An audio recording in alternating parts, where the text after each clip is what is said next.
اور مکرم نوجوان بھائیوں،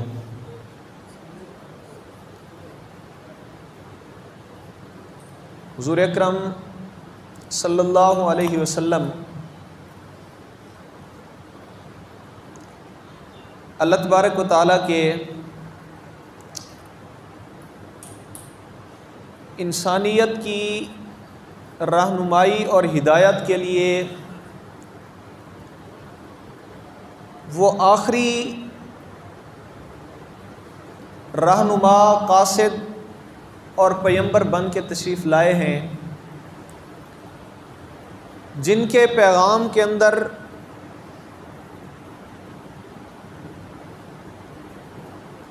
انسانیت کی فوز و فلاح کی تکمیل ہو جاتی ہے۔ کسی نوعیت کا کوئی ابہام، کوئی کسر، کوئی نقص باقی نہیں رہ جاتا جو انسانی زندگی میں انسان کو ایک اچھی، نیک، بامقصد اور ایک باشعور زندگی گزارنے کے لیے جتنے اصول و ضوابط، جتنے قوانین، جو رہنمائی اور ہدایات درکار ہوتی ہیں، اللہ تبارک و تعالیٰ نے دین اسلام اور شریعت محمدی علی صاحبہ الف الف تحیت و سلام اس کے ذریعے سے وہ انسانیت کی جھولی میں ڈال دی ہیں۔ جب سے کائنات بنی، اللہ تبارک و تعالیٰ نے انسانیت کو پیدا فرمایا، مختلف اوقات بدلتے رہے، لوگوں کی ذہنی کیفیتیں بدلتی رہیں، رہن سہن کے طریقے بدلتے رہے، سوچ فکر کے انداز بدلتے رہے، اور ہر بدلتے دور میں، ہر بدلتے زمانے کے ساتھ، ہر بدلتے حالات کے مطابق اللہ تبارک و تعالیٰ ان کے رہنما، اس قوم کے ہادی اور رہبر انبیاء کرام علیہ السلام کی صورت میں مبعوث فرماتے رہے، حتیٰ کہ جب انسانیت کی عقل، شعور، اس کا سوچ و فکر کا انداز بالکل اپنے نقطہ عروج کو پہنچ گیا، یعنی انسانی ذہن، انسانی سوچ وہ اپنی ارتقائی منزلیں طے کرتی ہوئی جب اپنے نقطہ عروج کو پہنچی، نقطہ کمال کو پہنچی، تو پھر اللہ تبارک و تعالیٰ نے تمام انبیاء کرام کے سردار امام الانبیاء سرکار دو عالم صلی اللہ علیہ وسلم کی ذات بابرکات، ذات گرامی، آپ کی صورت میں اللہ تبارک و تعالیٰ نے پھر ساری انسانیت کی ہدایت کو، پوری کائنات کی فلاح و بہبود کو ایک ہی شخص کی جھولی میں سمو کر،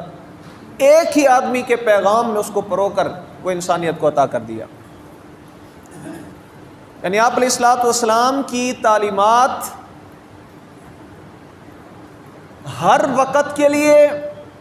اور ہر طرح کے لوگوں کے لیے ہمہ گیر اور جامع ہیں، ان کے اندر آفاقیت ہے۔ انسانی زندگی کا کوئی گوشہ ایسا نہیں ہو سکتا جس گوشے کے لیے حضور اکرم صلی اللہ علیہ وسلم نے اصول یا پھر باقاعدہ فروع اس کا اظہار نہ کیا گیا ہو۔ انسان کی داخلی کیفیات بھی، انسان کی خارجی کیفیات بھی، اور جتنے بھی آفاقی مذاہب ہوتے ہیں، اللہ تبارک و تعالیٰ کی طرف سے جو مذاہب اتارے جاتے ہیں ان کے اندر یہ خصوصیت ہوتی ہے کہ ان میں ظاہری طور پر احکامات کا پابند کرنا یہ عنصر بھی پایا جاتا ہے،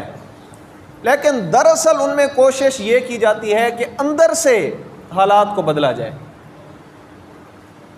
مطلب ظاہر سے بھی وہ کچھ ایسے قوانین، کچھ ایسی باتیں مذاہب پابند کرتے ہیں جو ظاہری طور پر ہم کو اپنانے پڑتے ہیں، لیکن ان کا زیادہ تر جو زور ہوتا ہے، زیادہ تر ان کا فوکس وہ اندرونی حالات پر ہوتا ہے۔ انسان کا دل بدلے، من بدلے، ضمیر بدلے، نفس بدلے، روح بدلے، جب اندر کا انسان بدلے تو پھر باہر کی دنیا کو بدلنا مشکل نہیں ہوتا۔ اس لیے جتنے بھی آفاقی مذاہب ہیں ان کی کوشش رہتی ہے کہ انسان کو اندر سے درست کیا جائے، اس کا تزکیہ نفس کیا جائے۔ آپ علیہ الصلوۃ والسلام کی آپ کو مانگنے کے لیے جب حضرت جد الانبیاء سیدنا ابراہیم خلیل اللہ علیہ نبینا علیہ الصلوۃ والتسلیم جب دعا کر رہے تھے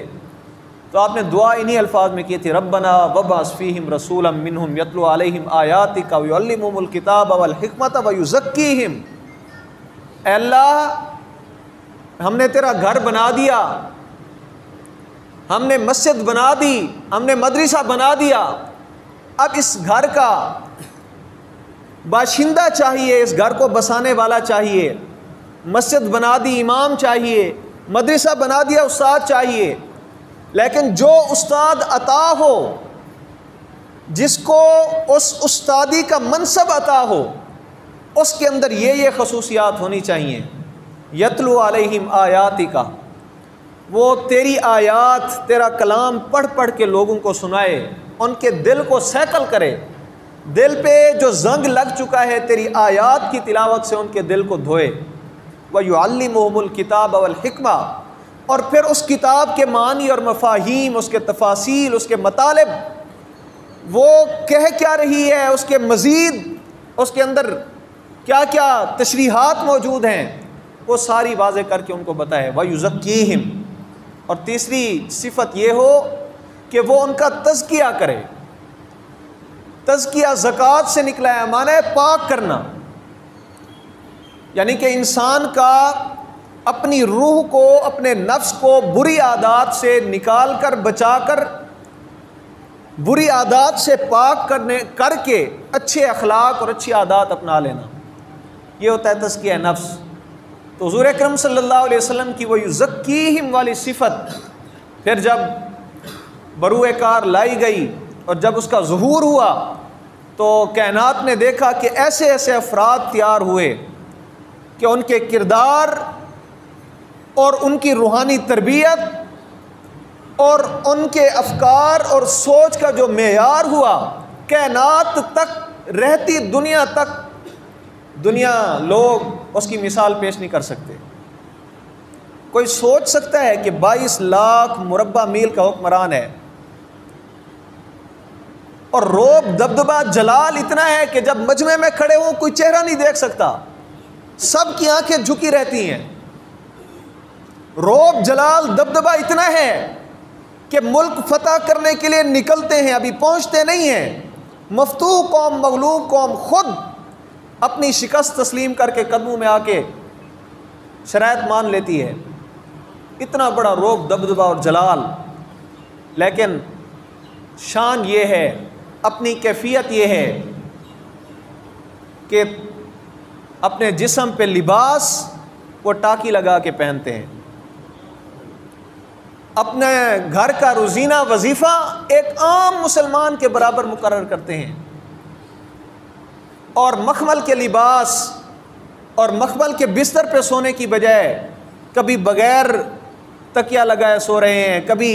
اینٹیں اور پتھر سر میں رکھ کے سو جاتے ہیں۔ یہ افراد کوئی معجزہ نہیں تھے، اللہ تبارک و تعالیٰ نے خود بنا کے نہیں بھیجے تھے، یہ حضرت آدم علیہ السلام کی اسی اولاد میں سے تھے جس میں سے ہم ہیں۔ اور آپ اگر یہ سمجھیں کہ یہ تو بھئی اس زمانے کی بات ہے جب بہت اچھے لوگ ہوتے تھے، دور اچھا ہوتا تھا، تو یہ بات بھی غلط ہے، اس لیے کہ دور وہی تھا، اسی دور میں ابو جہل جیسا بدبخت، لعین اور اتنا بد کردار آدمی بھی پنپ رہا تھا۔ یہ وہی دور تھا جس میں ابو لہب جیسی پرتعفن شخصیت موجود تھی۔ یہ وہی دور تھا جس کے اندر بڑے بڑے کذاب، فساق، فجار، ظالم، قاتل، جابر، وہ بھی اسی دور کے اندر موجود تھے۔ تو یہ دور اور زمانے کی بات نہیں تھی، بلکہ یہ ذات، شخصیات اور ان کی محنت کی بات تھی۔ آپ علیہ الصلوۃ والسلام کی تعلیمات کی بات تھی، حضور اکرم صلی اللہ علیہ وسلم کی تربیت کا سایہ شفقت تھا، دل سے دنیا کی محبت کو اکھاڑ کر باہر پھینک دیا تھا، دنیا ذہن کے اندر دنیا بے وقت ہو چکی تھی۔ حضرت علی رضی اللہ تعالیٰ عنہ بار بار دنیا کو فرماتے تھے انتی طالقہ انتی طالقہ، تو جا، میں نے تجھے چھوڑ دیا ہے، تجھے طلاق دے دی ہے، میرا تیرے ساتھ کوئی تعلق نہیں ہے۔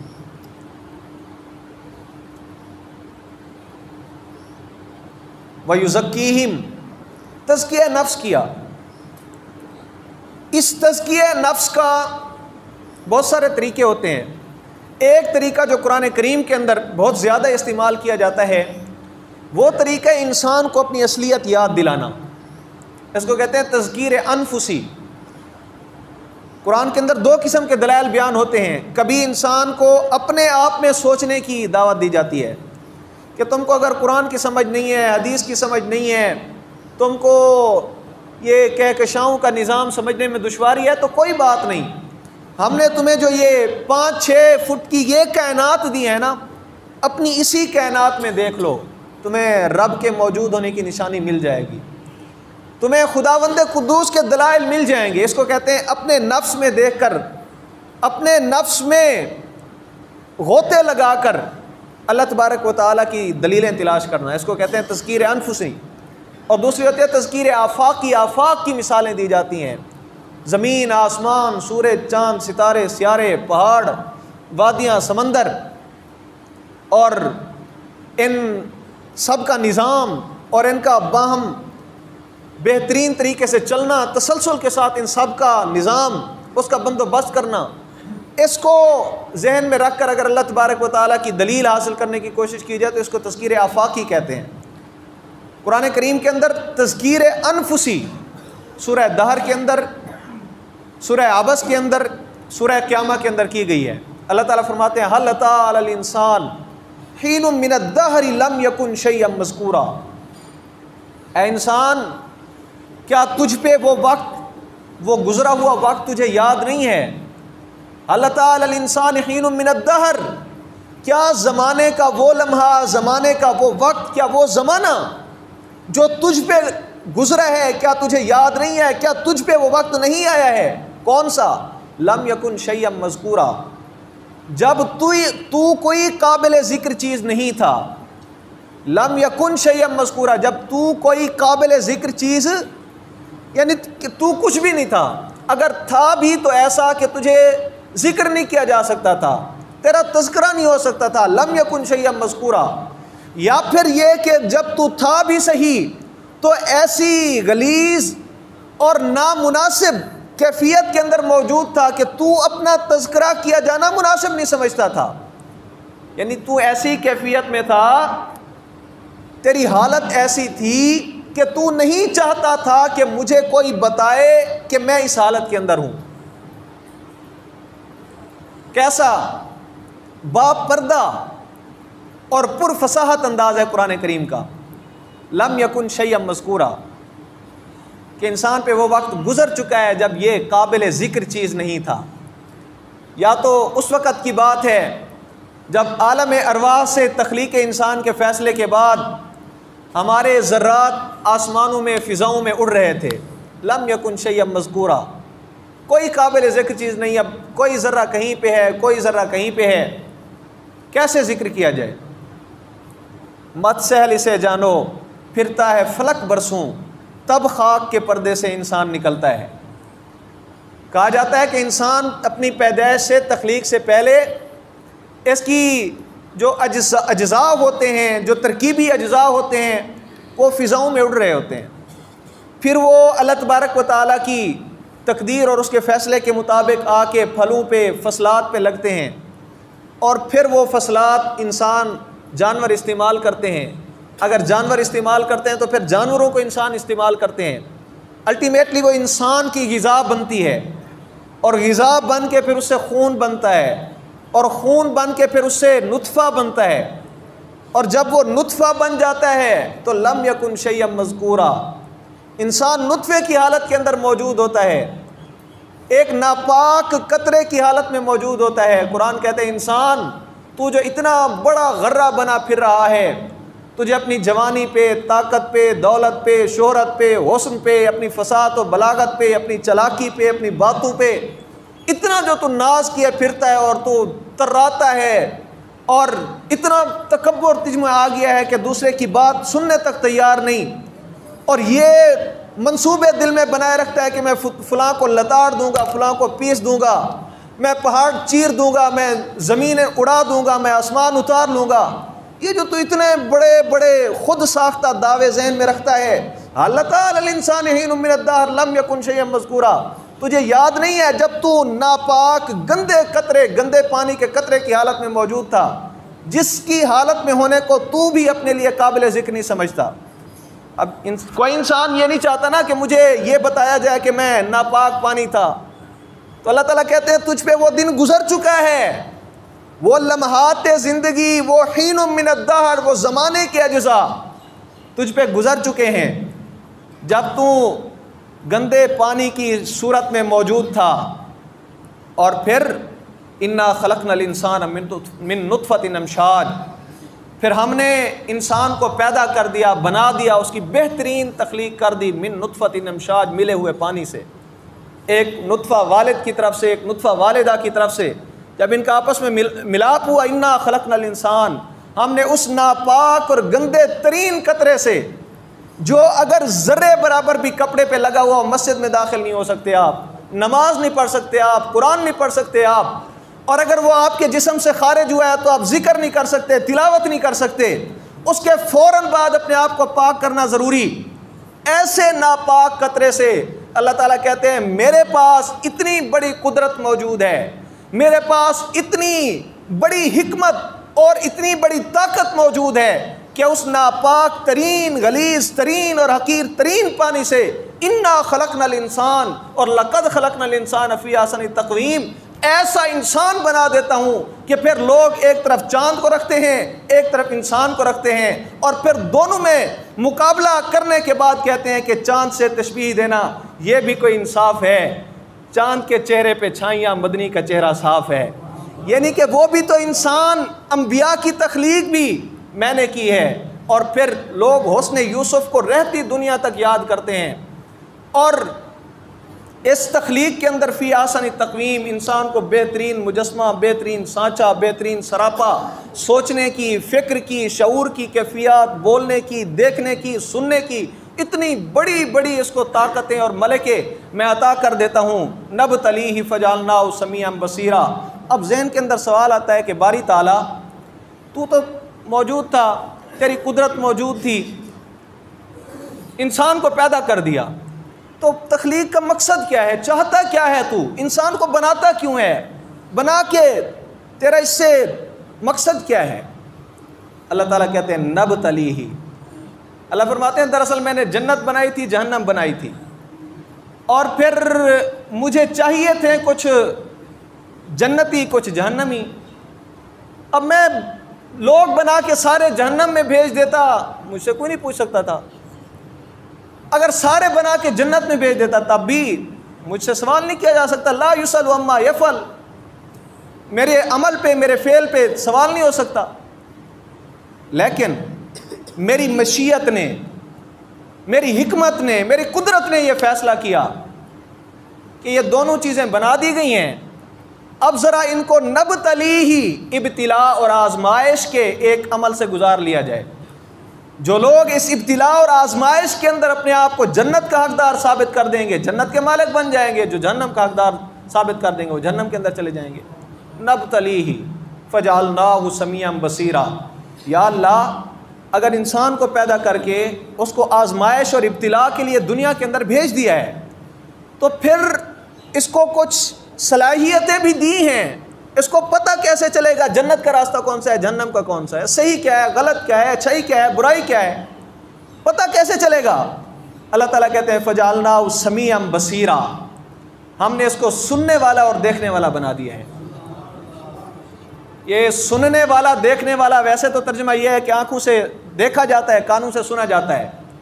لیکن یہ سمیع و بصیر کا لفظ کبھی جانور کے ساتھ استعمال نہیں ہوا عربی کے اندر، حالانکہ جانور دیکھ بھی سکتا ہے، سن بھی سکتا ہے۔ تو اس کا معنی یہ ہے کہ یہ سماعت و بصارت شعور والی سماعت و بصارت ہے جو صرف انسان کے ساتھ خاص ہے۔ فجعلناہ سمیعا بصیرا، معنی یہ ہے کہ پھر ہم نے انسان کو ایک ذی شعور مخلوق بنا دیا، پھر ہم نے اس کے ذہن کے اندر بڑے بڑے مشینری، بڑی بہت انتہائی پیچیدہ قسم کی مشینری وہ ہم نے فٹ کر دی ہے۔ یہ ایک چیز کو دیکھتا ہے، اس کے بارے میں سوچتا ہے، اس سے نتیجہ اخذ کرتا ہے،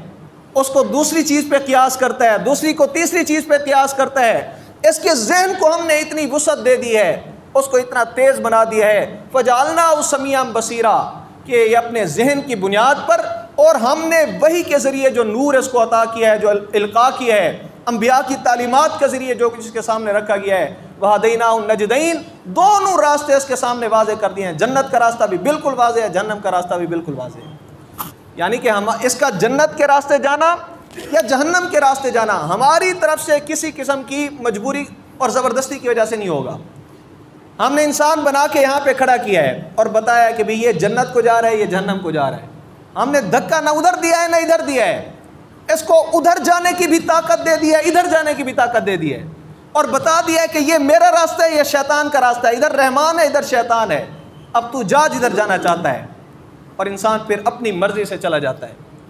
جو رحمان کا راستہ پہچانتا ہے دنیا میں بھی کامیاب کر دیتے ہیں، آخرت میں بھی سرفرازی عطا کرتے ہیں، اور جو خدا نہ خواستہ شیطان کا راستہ پہچانتا ہے اور اس کا راستہ اختیار کرتا ہے، دنیا و آخرت میں رسوائی اور ذلت اس کا مقدر بنتی ہے۔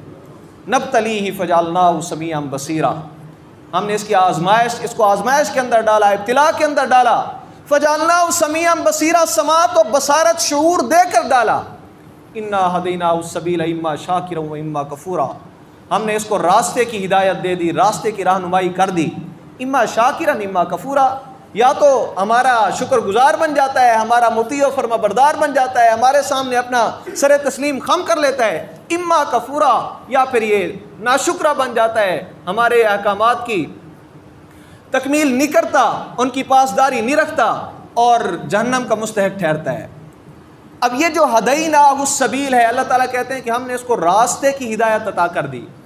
اب ایک تو راستے کی ہدایت یہ ہوتی ہے کہ کوئی بندہ آپ کو آ کے بتا دیتا ہے کہ یہ راستہ ٹھیک ہے، یہ غلط ہے، یہ تو بالکل واضح چیز ہے، اللہ تبارک و تعالیٰ نے یہ کیا بھی ہے۔ انبیاء کرام علیہ السلام کی ساری تعلیمات یہی ہیں۔ قرآن، حدیث ہمارے معاملے میں، یا تورات اور حضرت موسیٰ السلام کے واقعات یہودیوں کے معاملے میں، جب تک ان کی شریعت تھی، جتنے دیگر انبیاء کرام علیہ السلام تھے ان میں یہ چیز بالکل واضح ہے۔ نبی آتا تھا، اپنی قوم کی انگلیاں پکڑ کر، ہاتھ پکڑ کر ان کو بتاتا تھا کہ یہ صحیح ہے، یہ غلط ہے، یہ صحیح ہے، یہ غلط ہے، یہ صحیح ہے، یہ غلط ہے۔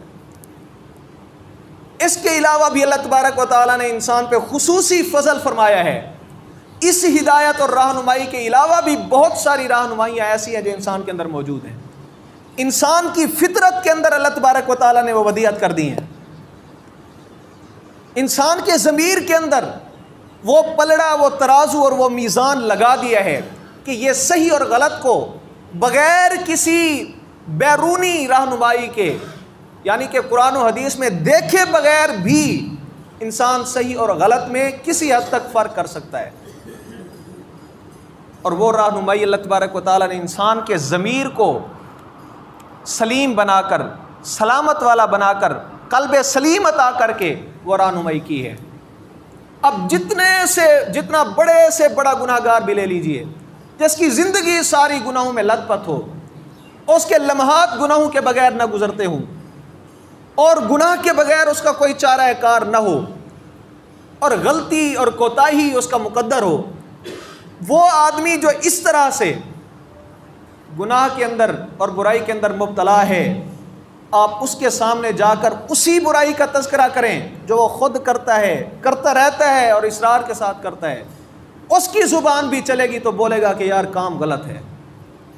اور بھائی ساری زندگی تجھے ہوئے یہ کرتے ہوئے، اس کے بغیر تو رہ نہیں سکتا، غلط کیسے ہو گیا؟